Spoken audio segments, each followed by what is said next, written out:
Hello again, everyone. Thank you for joining me once more on GB News Originals. My guest today is Alex Krainer, sometime hedge fund manager. More importantly, from my point of view, now a geopolitical analyst and commentator, and particularly for me, a very sober, reasoned and reasonable voice, a calm voice in an otherwise time of seeming crisis. Thanks for joining me again, Alex. Thank you for inviting me, Neil. Always a pleasure to join you, and warm greetings to all our viewers and listeners. Yes, indeed. I am watching, as I know you are, the seeming tension between the United States of America on one hand and the European Union / Britain on the other. Donald Trump has this 28-point peace plan for the situation in Ukraine, but the EU and Britain seem to be saber-rattling for war with Russia. Are we watching two genuinely opposing points of view, or is there a choreographed implosion of the West being engineered to bring down the West and make way for something else? No, I think we're looking at a definitely genuine conflict between two sides which have chosen different models of governance. So, the vested interests in Europe, which are, I think, centered around the money-lending oligarchies, primarily in the city of London, but then also with their satellites in Paris, Frankfurt, Stockholm, other places around Europe, and also Wall Street. The model of governance that they advocate and that they have implemented for the past few centuries has been given rise to colonialism and to imperialism. And the logic of colonialist rule means that you can only be a vassal to the empire. You cannot be a partner. You cannot be an equal among peers. Either you submit or you must be crushed. The logic is not complicated. It's simple. It's what George W. Bush was announcing in the aftermath of 9/11. Either you're with us or you're against us. With us means we tell you how things are going to be and you obey. At the same time, this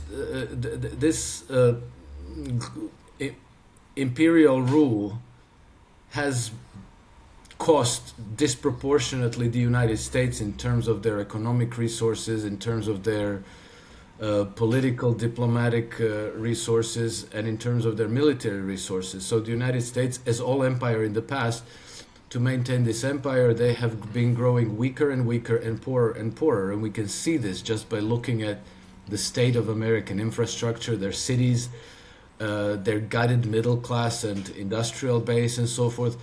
And so it's not hard to understand where this reaction has come from. And what we see is Donald Trump. But Donald Trump is the front man for this whole rejection of the Western imperialist, colonialist system of governance.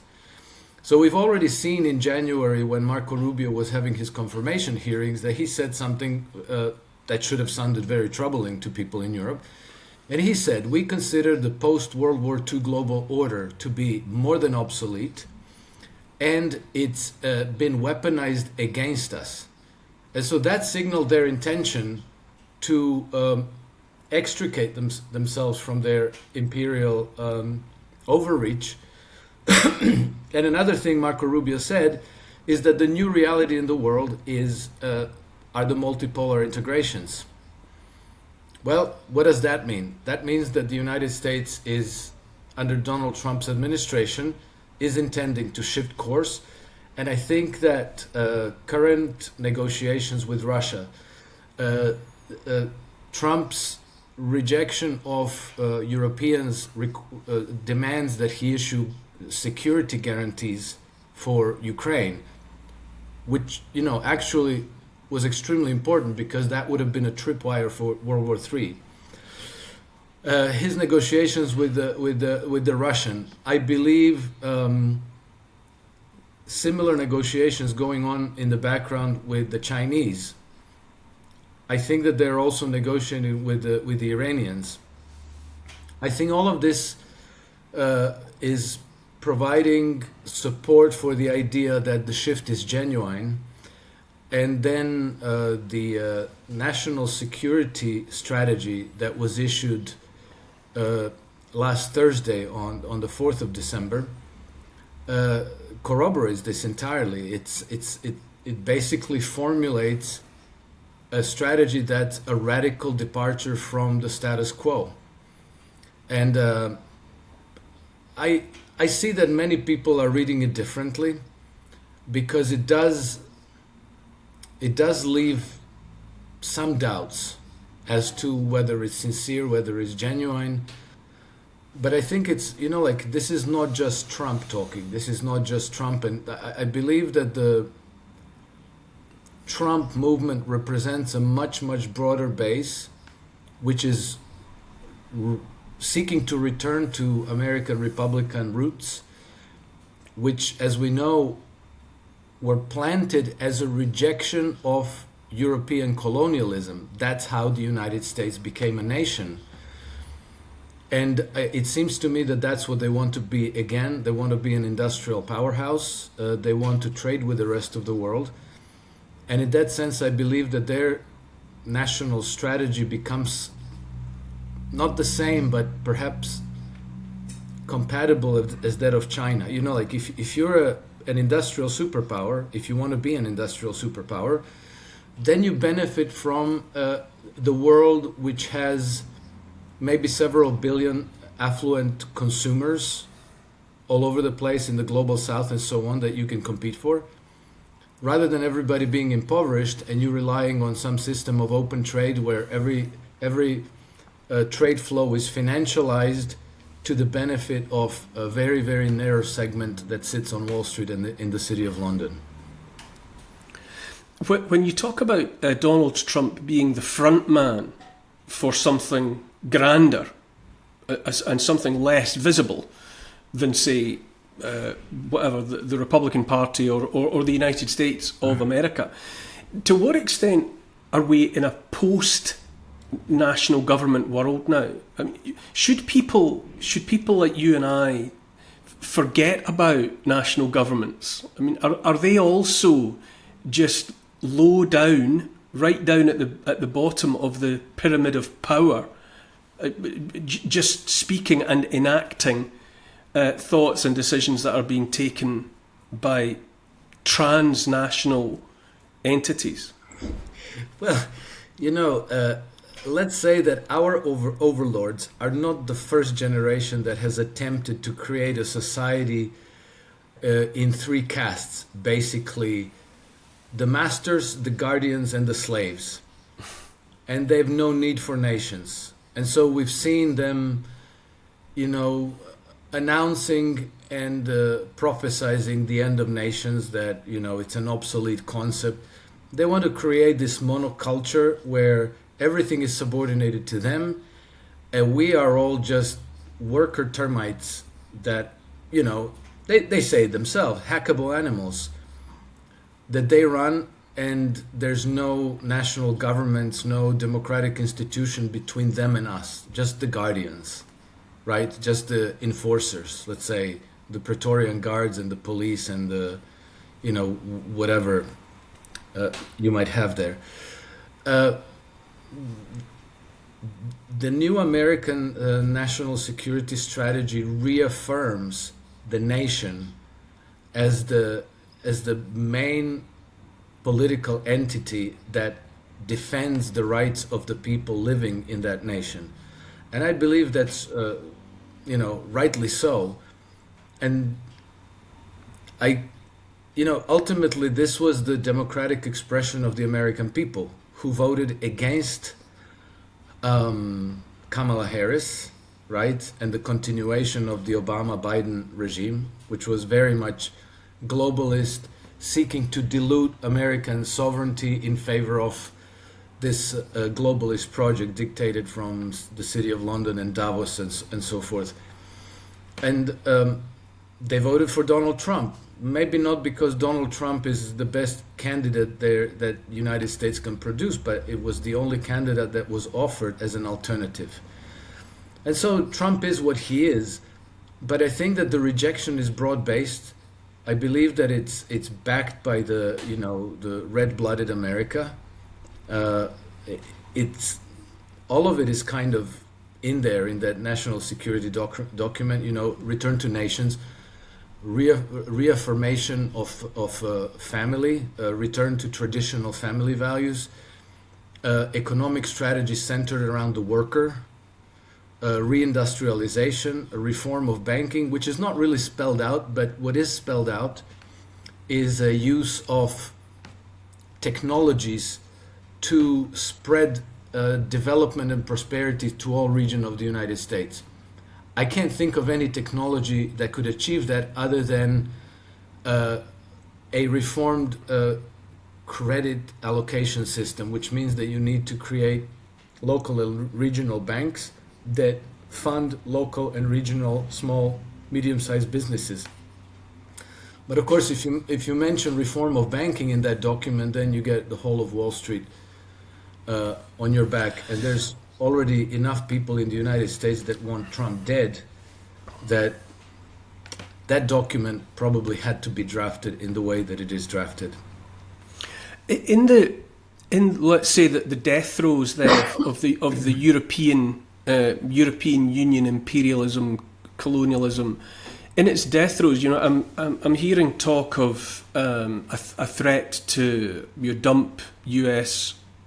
treasuries that are held by Europe, by EU, and I'm hearing that in the same sentence that says that there's a big difference of opinion about what should happen to the frozen Russian assets, the some hundreds of billions worth of frozen Russian assets that are sort of dangling like a sword of Damocles over the EU, because I think it's uncertain exactly where those assets actually are. If they're all in one place at all.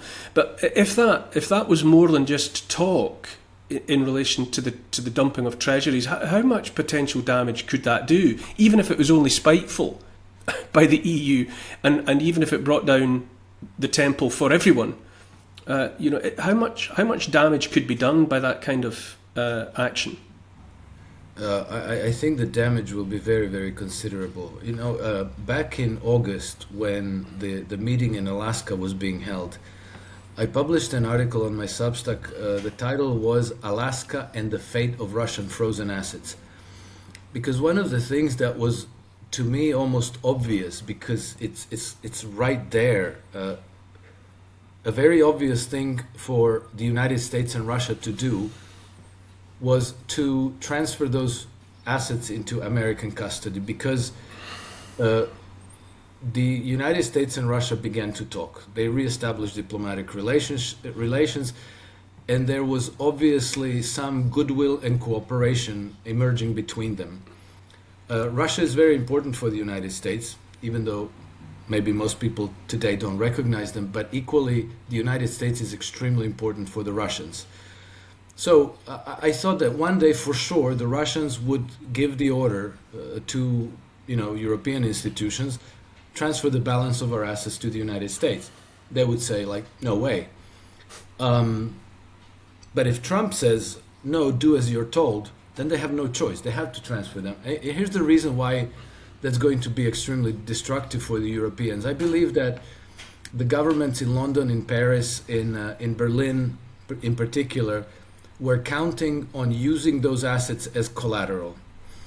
And we had actual statements from Macron administration that kind of they gave it away, because they were saying, I think it was Macron's foreign minister at some point, or prime minister, I forget the name now, it doesn't matter, but basically what they were saying is that, when the war is over, we're going to use these frozen assets as collateral for French banks to issue loans to Ukraine for reconstruction and development. And then guess what? French banks would extend those loans to their clients, meaning French corporations, to go there and do whatever, rebuild power stations and roads and railroads and the infrastructures and rebuild whatever needs to be rebuilt, real estate, houses and so forth. So actually, this was going to be used completely to the benefit of European financial institutions. They would be the main beneficiaries. Yeah, Ukrainians would get a few things repaired, probably in the same way that Haiti got a couple of houses built out of the, God knows how many billions were given to the fund for rebuilding of Haiti after the earthquake a few years ago. But it seems to me that the European banking cartels were counting on using those assets. That figured in their decision making, and they reckoned we can take this war further because when we run out of everything, we're going to use the Russian assets. We're going to find a pretext. We're going to find some legalese justification for it, but we have that. Well, now it's very obvious that they don't, and the blow is going to be enormous because the European financial systems are running out of collateral. That is, there is no good collateral, and central banks are already discussing diluting the credit standards, meaning, oh well, I guess you can use any toxic sludge as collateral to issue more loans, so you could flood the system with more liquidity to keep it from seizing up. And when the Russian frozen assets are taken away, they got nothing. They don't have a plan B. They are completely lost. And now they're basically rearranging the deck chairs on the Titanic, because I hear from Germany discussions about, members of parliament should no longer travel business class. We need to, save money. I mean, what is that going to do? They just, they have no other answer. So they're creating a show for their voters to appear busy doing something. With that in mind, if the Russian assets are taken away, and if that has, the consequences of that for the European powers begin to roll out, is it true to say that they have it in their power, in a tit for tat sense, to cause chaos for the Americans via the US treasuries? Is that although it would bring the house down on everyone, could they do that as an act of revenge? Well, this is something they might think of, but the United States has many, many ways to get back at them. It's like that saying, "Don't bring a knife to a gunfight." They can pull their punch, but the Americans can deliver a much bigger punch. And then, it seems to me that the Europeans are, they bet the ranch on a bet, and they've got a pair of twos in their hands. And, what the new American national security strategy says is that they're completely at odds with the European Union and the current leadership of Europe, but that they are completely devoted to Europe and European nations, as in sovereign nations on an individual basis, and that they will use their influence in every way they can to support the sovereigntist movements around Europe. And one thing that I found extremely interesting, even though it almost passed under the radar, is that last week when Steve Witkoff and Jared Kushner were in Moscow for talks with Vladimir Putin, one of the things that was being discussed, according to Patrick Babb, the German veteran journalist, was the reconnection of the Nord Stream pipelines. And, that's fine as far as that goes, but that's between Russia and Germany, and there was no German delegation in Moscow, which kind of tells me that the American side is anticipating that there will be a regime change in Berlin. That, so they're probably in close collaboration and cooperation with AfD party. They're considering Merz very perishable goods, and so they've already entered into talks, probably knowing that the next incoming government in Germany will be something completely different. And then I think that we could look forward to a future where European national collective security architecture will be completely different than what we knew since the late 1940s when we got NATO. And that's good news. I grew up believing that Britain's role and influence in the world was on the downward slope, really towards irrelevancy. That was how I understood it, and I think it's almost certainly fair to say that the military muscle is long gone from Britain and the British Empire and all of the rest of it. But I wonder at the extent to which you think that the intelligence apparatus, MI6 and whatever else, the extent to which Britain is actually still out there in the world stirring up all sorts of trouble. So this has been really a mystery to me for a while, and I maybe I understand it by now.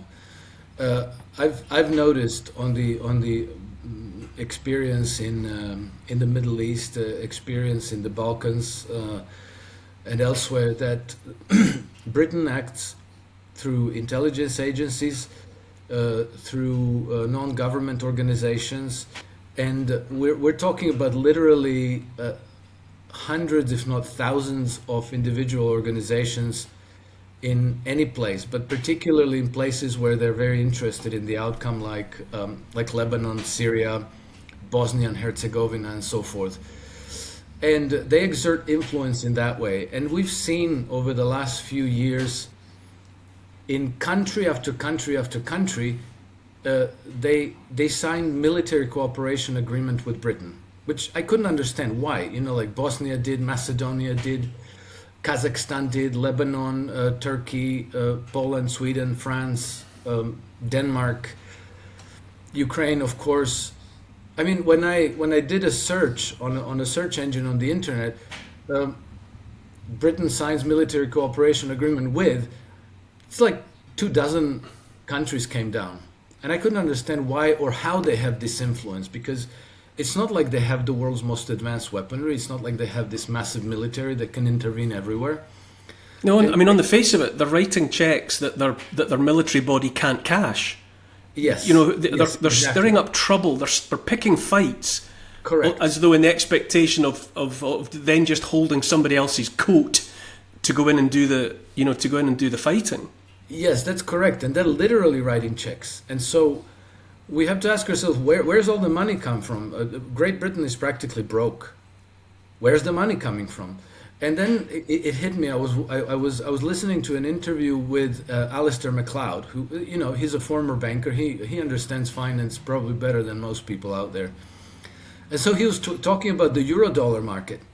And he mentioned that Eurodollar market was $20 trillion, which I didn't know that. The total monetary base, all the money in circulation in the United States is less than 7 trillion. And the Eurodollar market is $20 trillion.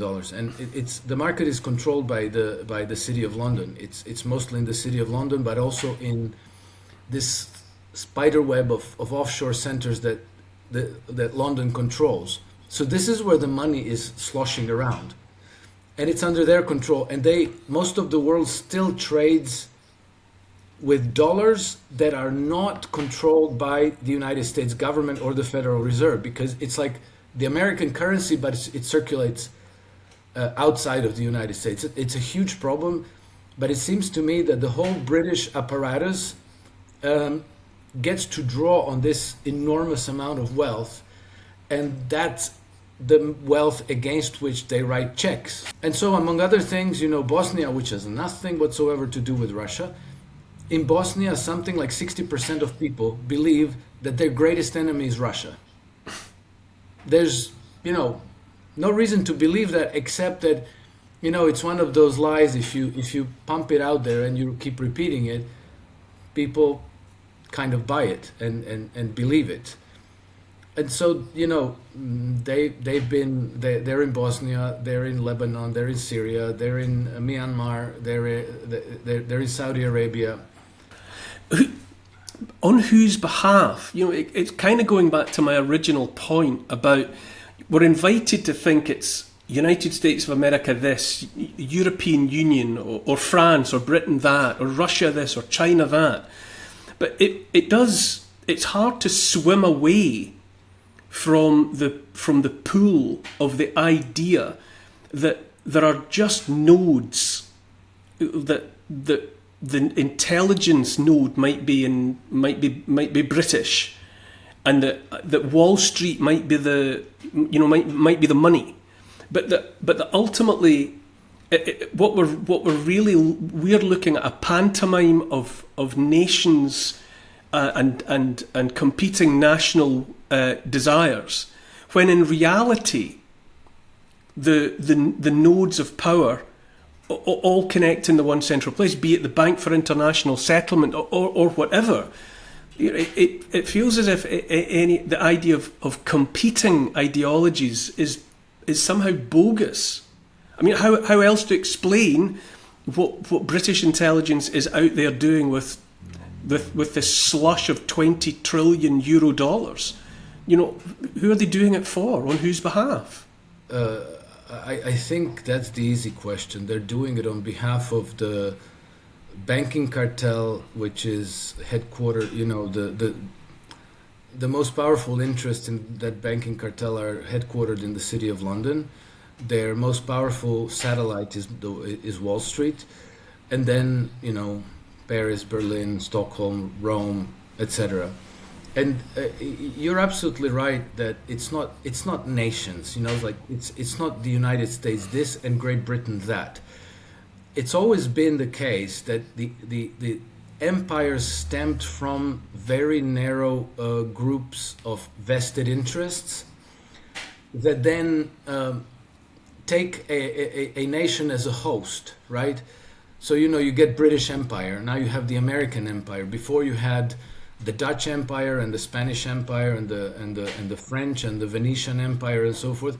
But this has nothing to do with British people or with the American people. To the contrary, you see that people in host nations always suffer because their society decomposes, their economy disintegrates, the infrastructure falls apart, they lose jobs, protection, their communities, everything rots. It's this, we can think of it as a parasite, these vested interests. They're a parasite, and it's not in just one country. You can think of it like as a neuron which has a lot of dendrites, in Wall Street and everywhere else, and they're influencing there. But then also in all of these nations, or at least in most of these nations, you have forces that are opposed, that are genuinely opposed to this. And this has always been true through history as well, because even when you had the Roman Empire, you always had some people very close to the elite, some people who were actually the nobles of the Roman order, who realized that what this is doing is it's going to the destruction of the whole society, as did eventually happen with Rome after in the 5th century and on from there. And they recognize that this is an unsustainable path to perdition and that we need to change course. And so, in Rome you had the Gracchi brothers, you had Catiline, you had Julius Caesar and so forth, who genuinely tried to oppose and change course of history. But they were all slaughtered along with thousands of their supporters. And today, in the United States, you've also had this FDR, and you had the Kennedy brothers, and now we have Trump. whatever, Trump is who he is. But I think that this reaction and rejection of this colonialist, imperialist system with hundreds of military bases everywhere around the world, clobbering everybody, forcing everybody into submission, is unsustainable. It's extremely costly to the society at large. It benefits only this, imperial core, and so I think it's natural that people reject it. And thankfully, in the United States, they were able to choose an alternative, which we in Europe cannot. We still cannot. We're not being allowed to vote an alternative. They try, in France, in Germany, and in Romania, and so forth. People tried to vote for an alternative to this, but then the EU cancels the election so long you chose the wrong candidate. It's interesting when you say how there are always genuine oppositions, and there always have been. Here, I'm in Scotland, and students of Roman history make much of the Battle of Mons Graupius in the 1st century AD, where Tacitus, who was the son-in-law of the Roman general Agricola, and Tacitus puts into the mouth of Calgacus, the leader of the Caledonians, the great speech about the create a devastation and call it peace. Call it peace, yes. And and that was someone very close to the ziggurat of power in Rome, who was reminding the Roman audience, this is the way to hell in a handcart. Exactly. if we keep doing this, and that's it's 2,000 years ago. To be reminded that there have always been these elements within and close to the nodes of power that know where it's going. And you wonder now, obviously, the growth of the technocracy, or the technate, or whatever you want to call it, now the reach is truly global. But one wonders if that doesn't actually, at the same time, magnify the danger to the technate itself. The reach now is, they can truly fantasize about global totalitarianism, but the same problems apply. That the road that they are on is always the road to hell. Yes. Well, they are fantasizing about that because they call us hackable animals, right? So they're up to their eyeballs in those fantasies. And the fact that it's the road to hell, I guess their vision is too short term. They reckon, well, by the time it comes to that, we'll figure something out. And it seems to me that they're genuinely deluded about what they between what they wish to achieve and what is actually achievable. Soviet Union was one of those things. When the Bolsheviks took over, they wanted to create a completely re-engineered society, and they were able to consolidate power thanks to a very heavy-handed intervention by Western forces. Something like 70,000 troops from Japan came in during the Russian Civil War. I think about 50,000 from Britain. A large so some from Czechoslovakia, some from Britain, some from Greece, and smaller contingents from many other countries, including the United States. And in all, I think it was between 300 and 400,000 troops. So the Bolsheviks completely purged all opposition, and they killed millions of people and sent tens of millions to slave prison camps, as Solzhenitsyn described. And they took complete stranglehold over the media, courts, military, over the police, everything. It was almost like an airtight totalitarianism. Well, it still didn't hold more than 3 generations. And I think if it wasn't for World War II, it would have fallen apart much, much sooner. Because ultimately, I think we are human. We are not termites. And we don't accept to live as termites. We don't accept to be slaves. Never, no generation ever has accepted to be slaves and then make peace with their children also being slaves. There's always been resistance. and there always will be. And so I don't even understand where they're coming from. It seems to me complete insanity, but you know, insanity exists as well. And unfortunately for us today, it's in the driver's seat for now. A friend of mine, another commentator, Nick Hudson. I don't know if you've Yes, I know. you know Nick. You know, he's been positing the idea or asking the question, if the intelligence entity, the CIA, MI6, whatever you want to call it, that thing, that thinking thing, has reached escape velocity, that it has enough of whatever drive behind it to actually break free from any nation, any ideology, any governing force, and just become its own overarching entity, and then imagine the chaos that would then ensue. You know, given what we've seen the likes of CIA, MI6 having been up to in the years since World War II. You know, if they actually have escape velocity to get away from any ties that bind, it will be a spectacular firework, will it not? Yeah, I think that's actually a very good question, but I don't know what the answer is. To my mind, I think that that's not possible. You know, that escape velocity. Why? Because there's relatively few of them, and there's a hell of a lot of us. And so, you know, when the resistance movements coalesce and they turn into a tsunami, they wipe out everything.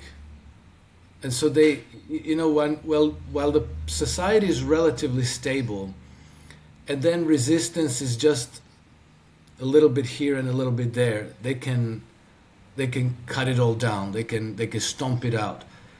But when it gets to have broader proportions, I think they get overwhelmed.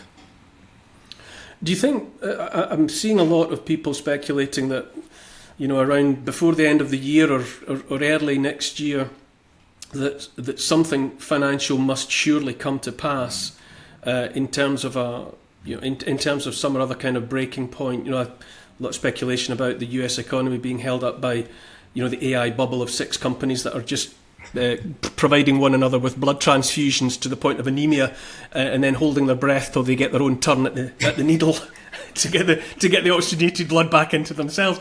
I mean, do you think we are? Do you think as a, you know, that's really where a lot of your particular attention lies, is obviously in watching markets and the rest. Do you think the much vaunted popping of a bubble might be imminent? I don't know the answer to that, Neil. That's very, very difficult to judge, you know. Because, I'm sure. You know, let's go back to the dot-com mania, which is, you know, I remember that because it was the first time I started trading stocks. So that was the second half of the 1990s, right? And I think that most people will be aware that NASDAQ just went ballistic. It went almost vertical, right? And that all ended in March of 2000. But, you know, the talk that the market is overvalued, that it's a bubble, that it's going to crash, it's gone on for at least 5 years, because it was in December of 1996. It's the gift that keeps on giving. Yeah, Alan Greenspan in December of 1996 warned the markets about irrational exuberance. Well, from that point to the peak of the bubble, the NASDAQ tripled. And just in the last 5 months, it went up 110%. So it's very difficult to judge that. I'm personally much more concerned about European economies because of what we were talking about earlier, you know, like the disappearance of this collateral that they were counting on using. And today, like one thing that I follow is the bond markets, you know, the German, American, Japanese, European bonds and British gilts. Because over time, markets have a certain collective wisdom that forms the price discovery process. And right now, I think that the German Bund has made new lows since 2011, just today. British gilt is looking like it's very close to follow. Japanese falling off the cliff, but Japanese government bond. And the only one that's diverged this year is the American 10-year bond, American long-term bonds. It's not going to be a total divergence. The Americans cannot avoid a total train wreck if it happens. But the fact that, American bonds started trending up, I'm not talking about the yields, I'm talking about the prices, tells me that United States is perceived as a more robust and more stable market, whereas Europeans, British, Japanese are just falling off the cliff. And so I think that it's much more likely that we'll see a crisis in Europe, Britain, and Japan. And we may also, in a way, Ursula von der Leyen gave us a corroboration of this, because when she gave the State of the Union address in, I think, September or August, whenever, I think it was in September this year, she said that we are on the verge, if not in, a new global health emergency. And then that was all forgotten. It's like what would you care to elaborate? What kind of a health emergency are we in? But now, lately, over the last 2-3 weeks, we've been seeing more and more news about some kind of a bird flu that might mutate and become able to jump to humans. And if that happens, it will be horrible because it will affect children as well, unlike COVID. Like, how the hell do they know? If it hasn't already mutated, how do they know that it will be harmful to children after it mutates? I mean, it's just insane. But they're starting to throw out these news, and then, like in Spain, there's some kind of an outbreak of a flu, which apparently is very nasty. And then they're talking about, okay, well, we're fine because there's already vaccine candidates and so forth. So it seems to me that they're starting to heat up the whole pandemic story, because when the crisis happens, they want to lock us down to prevent people from spilling into the street, to say like, oh, there's a very, very dangerous virus out there, don't get out of the house, and definitely don't protest unless it's going to be LGBT or Black Lives Matter protests. And so I would watch that, because the whole pandemic thing usually coincides with financial crisis, as it did in 2019 and 2020.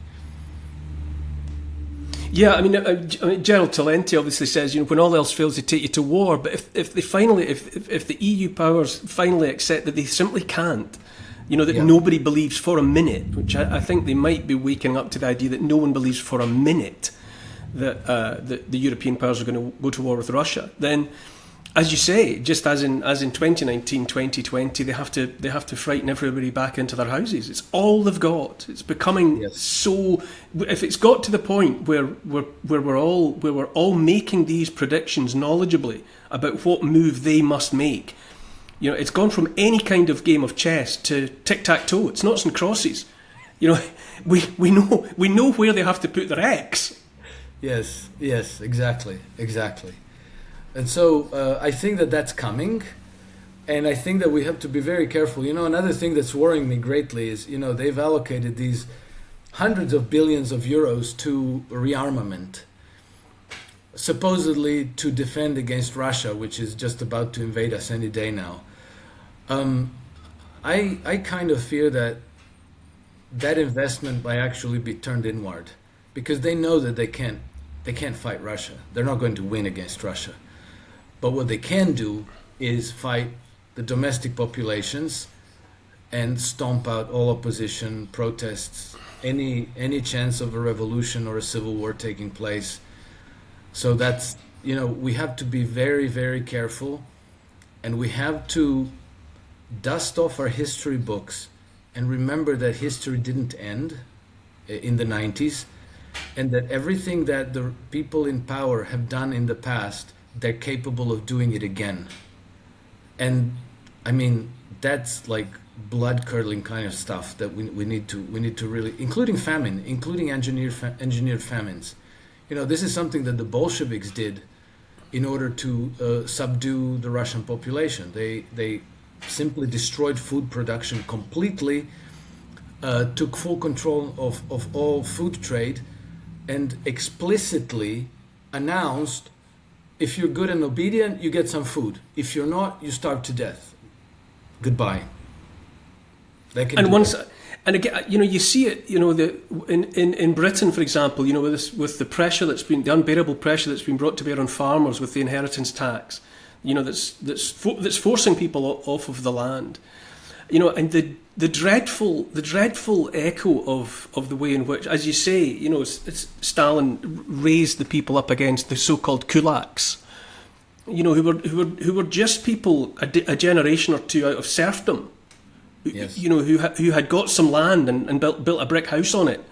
They were just out, they were just up, and yet they were demonized as tight-fisted enemies of the people. Exactly. And the Holodomor followed in due course, and in tens of millions. They had to make it illegal to sell your children for meat. I mean, the scale of the horror that unfolded. That was there because they were able to take hold of the lever of food production, and how quickly people forget how that is achieved. Well, people forget it because they don't teach us relevant lessons of history. They teach us basically sanitized, tall tales for children version of history. There was this bad guy. He came. He wanted to conquer the world, and then the good guys ganged up and defeated him. Hooray! Now the good guys won, and we live happily ever after. That's not how it happened. It wasn't just Stalin. Lenin did the same thing. 5 million people died in the famine of 1921-22. So this is a method, and I think it was Benjamin Disraeli who actually as part of the empire's toolkit, using famine against populations that resist us. He expressed it explicitly, and then they used that, in Africa, in India. India had check this out. India was under the British rule, direct British rule, for about 120 years, since I think 1757 until 1879, something like this. I forget the exact numbers.